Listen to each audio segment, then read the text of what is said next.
네, 새정치민주연합 혁신기구가 출범을 했습니다. 혁신위원장은 개파 청산을 목소리 높여서 부르짖었는데 이런 상황에서 새정치민주연합에서는 이 사자성어가 계속 나오고 있습니다. 먼저 그 사자성어 어떤 것들이 누가 어떤 의미로 얘기했는지 이하린 앵커가 설명을 드리도록 하겠습니다. 네, 전해드린 것처럼 혁신위가 출범한 새정치연합에서는 혁신에 대한 구체적인 내용 대신에 사자성어들이 쏟아지고 있습니다.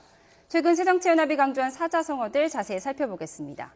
네, 먼저 어제 새정치연합 최고위원회에서 육참 골단을 강조한 문재인 대표의 발언부터 들어보시죠.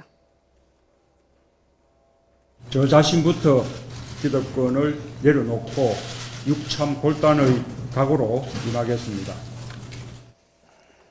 네, 육참 골단, 자신의 살을 베어주고 상대의 뼈를 끊는다는 의미입니다. 네, 다음 그래픽 보시죠. 네, 또 김상곤 혁신위원장은 어제 기자회견에서 우산지목이란 말을 인용하기도 했는데요. 벌거숭이 우산이 원래 아름다웠다는 뜻입니다. 새정치연합이 한때는 나무가 우거졌지만 민둥산이 돼버린 중국 제나라의 우산과도 같다는 뜻으로 풀이했습니다. 네, 또 하나의 사자성어가 등장했죠. 이대도강입니다. 자두나무가 복숭아나무를 대신해 넘어진다, 즉 작은 것을 희생해 결정적 승리를 이끌어낸다는 뜻입니다. 혁신위원으로 거론되고 있는 조국 교수는 트위터를 통해서 이 이대도강도 필요하다고 밝혔는데요. 네, 작은 것을 희생해 결정적 승리를 이끌어내라, 이런 의미로 말한 것 같습니다. 네, 국민들이 원하는 건 이렇게 육참골단, 우산지목 등과 같이 해석조차 어려운 사자성어들보다는 직접 와닿는 친근한 어휘가 아닐까 싶습니다. 네, 이 새정치연합이 말한 사자성어들 어떻게 보고 계십니까? 일단은 그 정치권에서 이런 용어를 쓰는 거는 굳이 뭐 나쁘다라고 표현하기 어렵습니다. 이런 기회 통해서 한자 공부도 좀 하고요. 과거 상김 정책 때 JP가 이걸 현장에서 많이 썼습니다. 그래서 저희도 취재 기자 시절에 이거를 못 알아들어서 가서 취재 수첩을 갖다 좀 써달라고 하면 요즘 젊은 기자들 한자 공부 너무 안 한다. 그래서 오히려 꾸지름을 하고 그런 현상도 있었는데 이런 기회에 이제 육참골단이란 말은 이제 막 반대말이 소탄대실, 큰 거를 위해서 작은 거를 희생해야 된다, 이런 뜻이고요.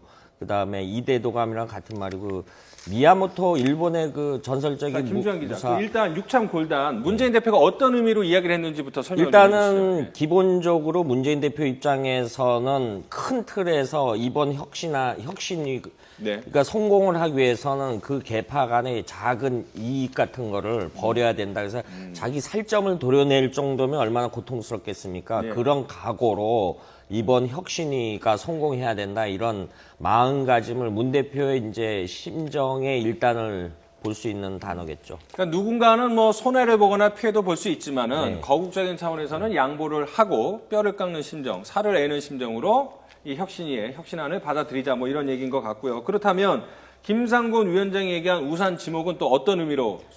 일단 제나라 때 우산이라는 곳이 수풀이 굉장히 우거진 곳이었는데 너도 나도 나무를 베다 보니까 나중에 민둥산이 됐다. 지금 당내 상황이 개파 이익만, 자기 입장만 얘기하다 보면 너도 나도 모르게 그런 상황이 벌어질 수 있다. 그래서 그 이전에 우리가 우산의 우거짐으로써 새정치민주연합의 큰 틀을 내서 어떤 야당, 제1야당으로서의 본래 모습을 되찾아가자, 그런 어떤 희망을 내세 표현한 것 같습니다. 그러니까 뭐 조국 교수가 됐던 그 세 사람이 이야기한 한자 성어는 다 뜻은 뭐 다르겠지만 큰 틀에서 보면은 어쨌든 간에 잘해보자라는 소탐대실 하지 말고 당을 위해서 양보할 건 양보를 하고 뭐 이런 뜻인 것 같습니다. 자, 그런데 뭐 일각에서는 지금 구체적인 혁신안에 대해서 논의하고 나아가지 않고 사자성어만 이렇게 이야기를 하느냐, 이런 뭐 어떻게 보면 좀 비아냥 섞인 비판도 나오는데, 손정혜 변호사님은 어떻게 보십니까? 그건 이제 과거에 혁신한다고 해서 굉장히 많은 개혁안들이 나왔지만 결국은 제대로 실행되지 않는 과거의 모습에 반추했을 때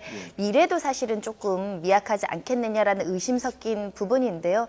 김상곤 위원장이 사실은 들어온 지 얼마 되지 않은 시점이기 때문에 거기에 모든 정관이 있는 상황이면 좀 그런 혁신안 이런 것들이 나올 때는 좀 며칠 우리가 조금 시간을 기다려줄 필요성도 있는 것 같습니다. 다 그런 반응이 나온다는 것 자체가 자체가 지금 새정치연합이 얼마나 힘들고 어렵고 어지러운 상황인지, 이런 어지러운 상황에서 단순한 처방, 그러니까 친근한 용어로는 해결이 안 되는 거죠. 강력하고 뭔가 복잡한 언어를 통해서 이 어려운 극약 처방이 필요한 자신들의 상황을 얘기하고자 저렇게 어려운 한자 성어를 썼다라고 좋게 해석해 드릴 수 있을 것 같습니다. 예. 새정치연합이 추진하고 있는 게 이제 정확한 이름이 초계파 혁신위원회 아니겠습니까? 초계파, 계파를 초월한다는 건데, 그래서 이제 김상곤 혁신위원장이 계파 간 모임부터 중지해라 이렇게 요구를 했거든요. 어떻게 보십니까?